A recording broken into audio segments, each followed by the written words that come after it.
Doctor Mohammad Yunus এই নামটি বিশ্বের সকল শান্তি ও মানবতার প্রেমিকদের কাছে পরিচিত, যিনি নিজের জীবনকে উৎসর্গ করেছেন দরিদ্র ও সুবিধাবঞ্চিত মানুষের কল্যাণে।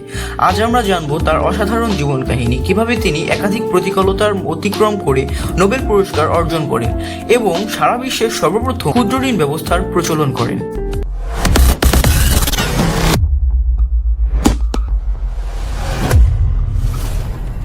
শৈশব ও শিক্ষা জীবন।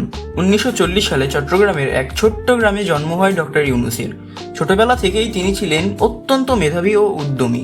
চট্টগ্রামের কলেজিয়েট স্কুল থেকে তিনি মাধ্যমিক ও চট্টগ্রাম কলেজ থেকে উচ্চ মাধ্যমিক শেষ করে তিনি ঢাকা বিশ্ববিদ্যালয়ের অর্থনীতি বিভাগে ভর্তি হন। পরবর্তীতে ফুলব্রাইট স্কলারশিপ নিয়ে যুক্তরাষ্ট্রে তিনি পাড়ি জমান। তিনি যুক্তরাষ্ট্রের ভ্যান্ডারবিল্ট বিশ্ববিদ্যালয় থেকে পড়াশোনা করে অর্থনীতিতে পিএইচডি ডিগ্রি অর্জন করে কর্মজীবনের সূচনা ও গ্রামীণ ব্যাংকের প্রতিষ্ঠা।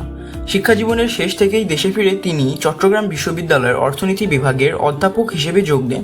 1974 সালে বাংলাদেশের দুর্ভিক্ষের সময় ইউনূসের চোখ পড়ে গ্রামের মানুষের চরম দরিদ্র ও বঞ্চনার দৃশ্যে। তখন তিনি চিন্তা করেন কিভাবে দরিদ্রদের সাহায্য করা যায়। তার এই চিন্তা থেকেই জন্ম নেয় গ্রামীণ ব্যাংকের ধারণা। 1983 সালে তিনি গ্রামীণ ব্যাংক প্রতিষ্ঠা করেন, যার মাধ্যমে দরিদ্র মানুষের, বিশেষ করে নারীদের স্বাবলম্বী করতে ক্ষুদ্র ঋণ ব্যবস্থার প্রচলন করেন।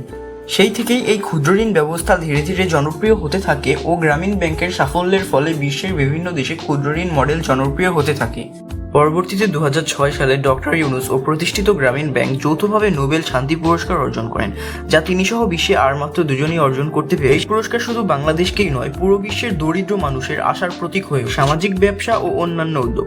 ডক্টর ইউনূস শুধু ক্ষুদ্র ঋণেই সীমাবদ্ধ ছিলেন না, তিনি গ্রামীণ শক্তি, গ্রামীণ ফোন, গ্রামীণ শিক্ষা সহ একাধিক সামাজিক ব্যবসা প্রতিষ্ঠান করেন। তার এই উদ্যোগগুলো বিশ্বের বিভিন্ন দেশে সামাজিক ব্যবসা ধারণার প্রসারে গুরুত্বপূর্ণ ভূমিকা পালন করে। এ যাবৎ সারা পৃথিবীর 48টি বিশ্ববিদ্যালয় তাকে সম্মানসূচক ডক্টরেট ডিগ্রি প্রদান করেছেন।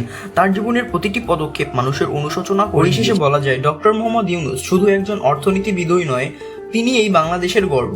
তিনি একজন মানবতার সেবক। তার জীবন কাহিনী আমাদেরকে শেখায় যে দৃঢ় সংকল্প এবং নিঃস্বার্থ প্রচেষ্টায় মানুষের জীবন পরিবর্তন করা সম্ভব। আমাদের সবার উচিত তার দেখানো পথে চলা এবং দরিদ্র ও সুবিধাবঞ্চিত মানুষের পাশে দাঁড়ানো।